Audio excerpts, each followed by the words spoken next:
दोस्तों, आज 26 अक्टूबर। आप सबको बहुत बहुत नमस्कार। आज का हमारा कोट्स है, there is nothing more shining than happiness. और जैसा कि आप जानते हैं कि बिहार का विधानसभा चुनाव का पहला चरण परसों यानी 28 अक्टूबर को है और यह चुनाव बहुत ही दिलचस्प होने वाला है। हर आदमी अपने अपने तरीके से उसका एनालिसिस करने में लगा है। बिहार विधानसभा में केंद्र सरकार और राज्य सरकार और बहुत सारी पार्टियां, छोटी बड़ी पार्टियां, बहुत सारे इंडिपेंडेंट दमखम लगा रखी है। कोरोना डिस्टेंस और बहुत सारी पाबंदियां, लेकिन बहुत हैरानी होती है कि वहां लाखों की भीड़ हो रही है, भाषण चल रहे हैं, रैलियां हो रही हैं और उनमें से किसी को कोई कोरोना नहीं हो रहा।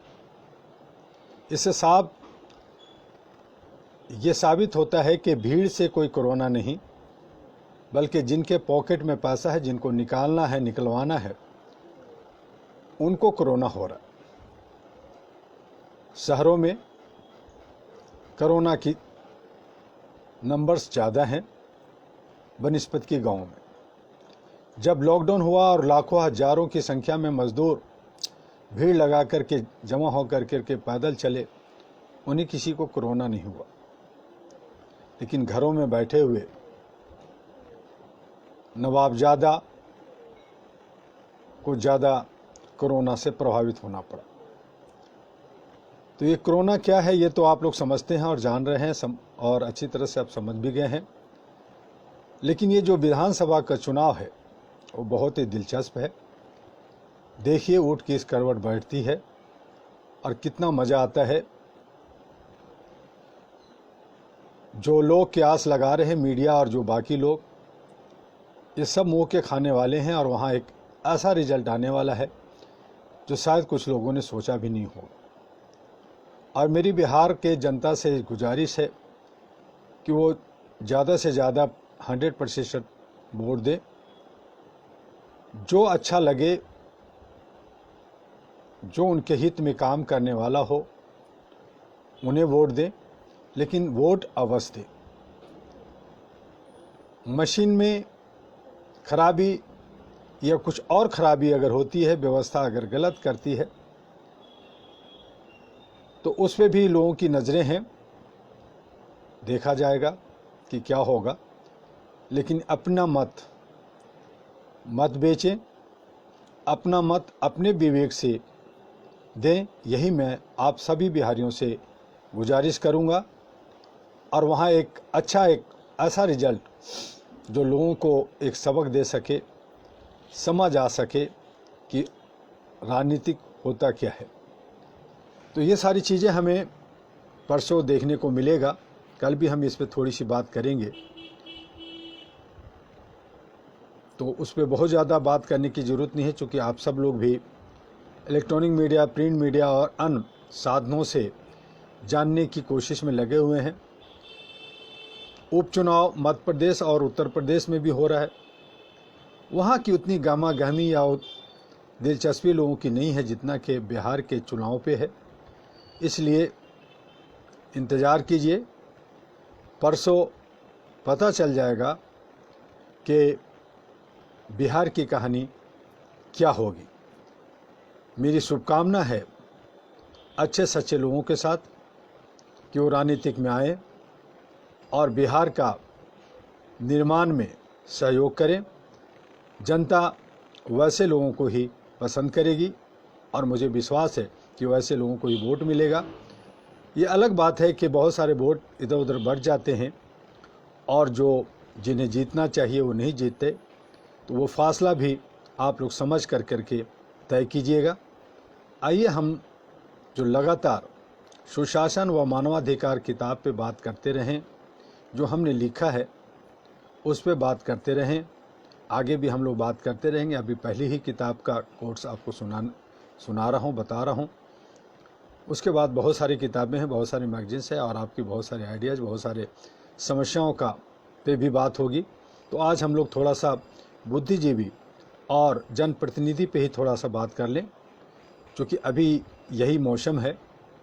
थोड़ा मौसम चेंज हो रहा है जिसकी वजह से निमोनिया, सर्दी, जुकाम, बुखार हो रहे हैं। आप उससे घबराएं नहीं, ये कोई कोरोना नहीं है। हाँ, कोरोना के नाम पे जो बहुत धंधे हो रहे हैं, बड़े बड़े नर्सिंग होम और बड़े बड़े जो नौकरशाह और लोग जो इसमें कारपोरेट घुसे हुए हैं, उनसे सावधान रहिए और अपने आप को घर में ही क्वारंटाइन करके, घर में ही देख रेख करके अच्छी दवाइयाँ लीजिए। मैं भी कई बार बीमार हुआ, मुझे भी ऐसा लगा कि मुझे हॉस्पिटल जाना चाहिए, लेकिन मैंने अपनी दवाइयाँ ली और अच्छे से देख रेख किया। मैं बिल्कुल ठीक हूँ और आपके सामने हूँ। तो इस तरह से आप अपने आप को सेफ कीजिए। ज़्यादा से ज़्यादा डॉक्टरों और नर्सिंग होम का चक्कर लगाने की कोशिश ना करें, क्योंकि आज अच्छे सच्चे डॉक्टर की भी बहुत कमी है। पढ़ लेते हैं, बहुत सारी डिग्रियां ले लेते हैं, चूँकि अभी नीट में बहुत सारे बच्चे पास हुए हैं, उनकी कई एडमिशन्स अच्छे बच्चे भी पास हुए हैं, लेकिन बहुत सारे जो 30 लाख 40 लाख कैपिटेशन डोनेशन दे करके एडमिशन लेंगे, वो कैसे डॉक्टर बनेंगे वो आप समझ सकते हैं। तो ऐसे ही बहुत सारे प्राइवेट मेडिकल कॉलेज जो डॉक्टर बना रहे हैं, इंजीनियर्स बना रहे हैं, वो देश के हित में ठीक नहीं है। तो जो अच्छे सच्चे डॉक्टर्स हैं उनका हम स्वागत करते हैं और आपका भी। तो आइए हम थोड़ा बुद्धिजीवी और जनप्रतिनिधि पे, जो हमारे सुशासन और ह्यूमन राइट्स की किताब पे है। तो बुद्धिजीवी जो हैं हमारे वर्ग किसी भी देश व समाज के लिए पथ प्रदर्शक होते हैं। बुद्धिजीवी वर्ग तमाम क्षेत्रों में अपनी प्रतिभा व लगन के बल पर देश व समाज को आगे ले जाने में महत्वपूर्ण भूमिका निभाते हैं। भारत में बुद्धिजीवी वर्ग को काफ़ी आदर्श की दृष्टि से देखा जाता है। बुद्धिजीवी वर्ग समय समय पर अपने विचारों से देश व समाज को अवगत व आगाह कराया करता है। यदि किसी सरकार की नीतियां समाज के लिए लाभदायक नहीं होती तो बुद्धिजीवी वर्ग उसकी आलोचना करने से नहीं हिचकते। समय समय पर बुद्धिजीवी वर्ग ने विभिन्न सरकारों को अपने विचारों से प्रभावित किया है। कभी कभी सरकारी और बुद्धिजीवियों के बीच मतभेद भी हो जाता है, परंतु बुद्धिजीवी वर्ग समाज के प्रति अपने दायित्व को समझते हुए अपने विचारों पर स्थिर रहते हैं। बुद्धिजीवी प्रायः अपनी धुन के पक्के होते हैं। वे सही को सही व गलत को गलत कहने से नहीं हिचकते। बुद्धिजीवी वर्ग ने कई रूढ़िवादी प्रवृत्तियों को दूर करने के लिए समाज में चेतना जागृत किया है।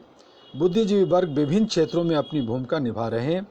शिक्षा का क्षेत्र हो, समाज सुधार का क्षेत्र हो, प्रशासनिक क्षेत्र हो, दर्शन, भाषा, संस्कृति, राजनीति, धर्म, हर क्षेत्र में बुद्धिजीवी अपनी भूमिका से समाज को नई राह दिखाने में लगे रहते हैं।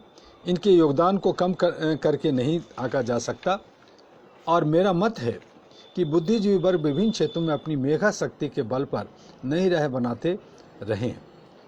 नए विचारों को क्रियान्वित करने, नए रास्तों में आने वाली कठिनाइयों को दूर करके जनता में नया जोश भरने का काम बुद्धिजीवी वर्ग करता है। यदि शिक्षा शास्त्र से जुड़े बुद्धिजीवी वर्ग मानवाधिकारों के बारे में थोड़े से और प्रयासरत हो जाएं तो मानवाधिकार के प्रति लोगों में जागरूकता अवश्य बढ़ जाएगी।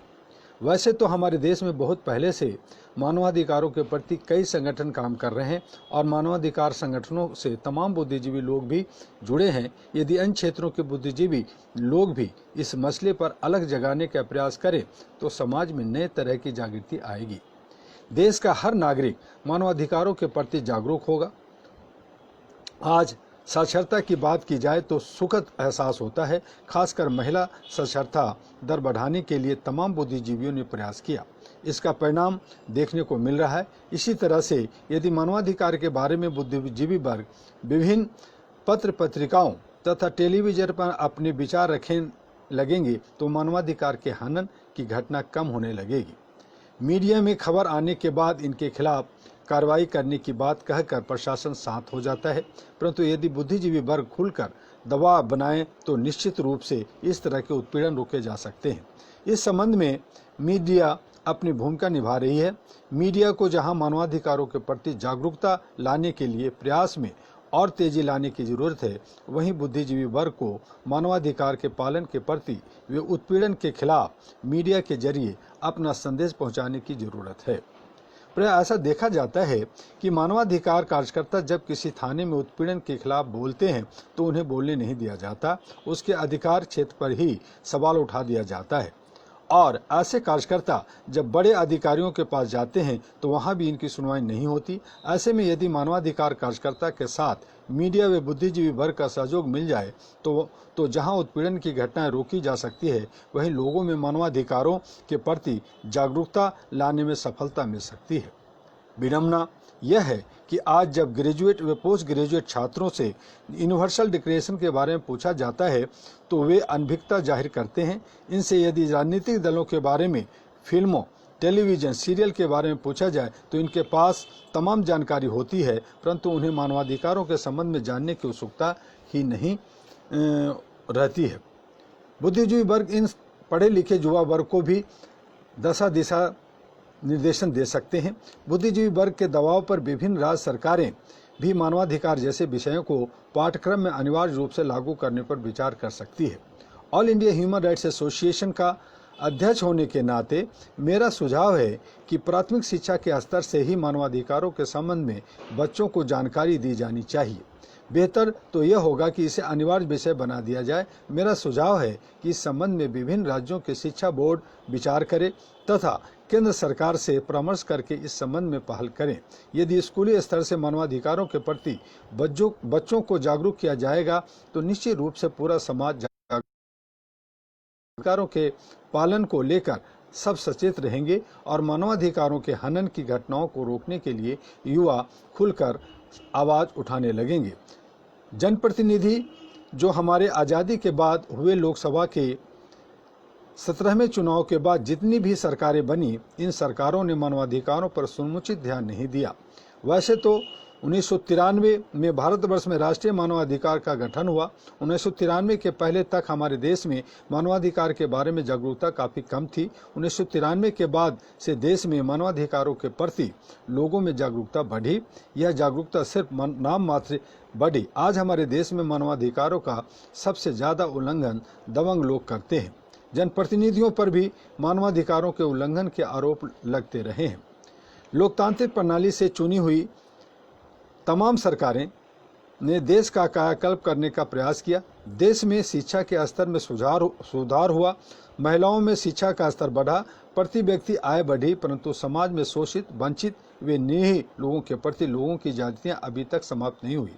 अभी भी यह देखा गया है कि कुछ पिछड़े क्षेत्रों में लोग मजदूरों के साथ अमानवीय व्यवहार करते हैं, उनके पैसे काट लेते हैं, उनको बंधक बना लिया जाता है। इसी तरह से महिलाओं का शोषण बदस्तूर जारी है। देश की सरकार ने तमाम कानून बनाए पर इनसे महिलाओं का शोषण नहीं रुक सका। विडंबना तो यह है कि देश की तमाम पढ़ी लिखी महिलाएं भी मानवाधिकारों के बारे में नहीं जानती और कई ऐसे बुद्धिजीवी मुझे मिले कि उन्होंने भी मानवाधिकार के बारे में नाम मात्र ही जानकारी रखते हैं। सरकार के प्रतिनिधियों और नुमाइंदों को भी मानवाधिकारों के बारे में पूरी जानकारी नहीं है। हमारे देश में कई बार सरकारों ने अपना कार्यकाल पूरा नहीं किया। इसकी कई वजह थी। दल बदल, भ्रष्टाचार, भाई भतीजावाद, जातिवाद के कारण ही देश में राजनीति का स्तर नीचे गिरा है। मेरा राजनीतिक पार्टियां हम अपने घोषणा पत्र में सर्वसमाज समभाव की बात करती रही है, पर तमाम राजनीतिक पार्टियां आज भी विभिन्न क्षेत्रों में जाति व संप्रदाय के वोटों को देखते हुए ही उम्मीदवारों का चयन करती है। यही वजह है कि आज देश के कई राजनीतिक दल अप्रत्यक्ष रूप से जातिवाद व भाई भतीजावाद को बढ़ावा देने में लगे हैं। ये प्रवृत्ति मानवाधिकारों को घोर उल्लंघन है। इन पर तत्काल रोक लगनी चाहिए और इस पे मेरा मत है कि all India human rights association का राष्ट्रीय होने के नाते राजनीतिक दलों को मेरा सुझाव है कि वे अपना घोषणा पत्र बनाते समय मानवाधिकार के बारे में जरूर सोचें और मानवाधिकार के पालन, संरक्षण और जागृति के लिए काम करने का संकल्प लें। मानवाधिकारों के प्रति जागरूकता बढ़ाकर हर वर्ग के लोगों को यथोचित मानवाधिकार की सुविधा देकर तमाम समस्याओं को समाप्त किया जा सकता है। सभी राजनीतिक दल मानवाधिकार से जुड़े लोगों को विधानसभा और संसद में प्रतिनिधित्व देने के लिए गंभीरतापूर्वक विचार करें। सरकार से आग्रह है कि हर वह हर विभाग में मानवाधिकार के उल्लंघन पर निगरानी रखने के लिए एक तंत्र विकसित करें, जिससे सरकारी व गैर सरकारी कर्मचारियों का शोषण न हो सके। पुलिस का चेहरा और मानवीय बनाने के लिए उनके प्रशिक्षण में ही मानवाधिकार जैसे विषय रखे जाएं। हर महीने प्रत्येक थाने में दर्ज मानवाधिकारों से संबंधित घटनाओं पर सरकार के प्रतिनिधि विचार करें और इस पर ठोस कार्रवाई करने का निर्णय लें। महिलाओं से ज्यादती के संबंध में जो भी शिकायतें आती हैं उसको तत्काल सुलझाने का प्रयास किया जाए। हालांकि अब कानून में बदलाव हुआ है, उम्मीद है इससे महिला को शीघ्र न्याय मिलेगा। मानवाधिकार एक महत्वपूर्ण विषय है, यह मानव से जुड़ी है। मानवाधिकार कार्यकर्ता मानवीय मूल्यों को भी समझते हैं। ऐसे में सरकार से आग्रह है कि विभिन्न मंत्रालयों के पैनलों में मानवाधिकार क्षेत्र से जुड़े लोगों को भी रखा जाए। इसके साथ ही सरकार राज्यसभा के लिए लोगों का चयन करते समय मानवाधिकार क्षेत्र से जुड़े लोगों पर भी विचार करे। मानवाधिकारों से जुड़े लोगों को भी संसद में प्रतिनिधित्व मिलना चाहिए। समाज के प्राय हर क्षेत्र में मानवाधिकार का उल्लंघन हो रहा है। ऐसे में यदि शासन के लोग इन्हें दूर करने के प्रयास करें तो सफलता मिल सकती है। सुशासन ही तमाम समस्याओं का समाधान है। तो इस तरह से आज बस इतना ही, चूँकि बिहार के चुनाव पे आपका भी और मेरा भी नज़र टिकी हुई है। देखते हैं होता क्या है। तो कल बिहार के बारे में भी बात होगी और थोड़ा सुशासन के बारे में भी, और फिर परसों देखते हैं कि वोट जनता पैसा लेकर देती है या पैसा खा करके देती है। यही हमें देखना है। बिहार के नौजवानों को, बिहार के बुद्धिजीवियों को और बिहार के समझदार वोटरों को। बस इतना ही। आपका डॉक्टर एम यू दुआ, अहरा व ANP का अध्यक्ष। जय हिंद, जय भारत, नमस्कार।